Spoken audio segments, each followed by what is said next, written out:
অন্ধকার নামলেই সবাই আলো খোঁজে, কিন্তু খুব কম মানুষ বোঝে কিছু আলো জন্মায় ঠিক অন্ধকারের মধ্যেই।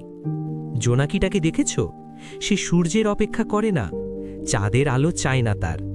অন্ধকার হলেই সে জ্বলে ওঠে। তার আলো খুব বড় নয়, পুরো বন উজ্জ্বল করে না, তবুও সে জ্বলে। কারণ জোনাকি জানে নিজের আলো নিজেরই বানাতে হয়।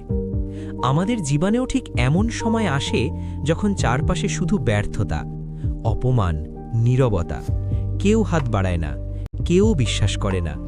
সেই সময়ই বেশিরভাগ মানুষ বলে এখন আর হবে না, কিন্তু জোনাকি বলে না।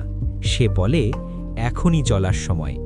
তুমি ছোট হতে পারো, তোমার চেষ্টা কেউ না দেখতে পারে, তোমার আলোকে কেউ গুরুত্ব না দিতে পারে, কিন্তু মনে রেখো, অন্ধকারে ছোট আলোই সবচেয়ে স্পষ্ট হয়। যারা আজ তোমাকে দেখছে না, কাল তারাই বলবে ও কিভাবে পারল। জোনাকি কাউকে হারাতে জ্বলে না, সে জ্বলে নিজেকে বাঁচিয়ে রাখতে। তুমিও তাই করো, চুপচাপ জ্বলো, নিজের মতো করে জ্বলো, কারণ এই অন্ধকারটাই একদিন তোমার আলোকে চিনিয়ে দেবে।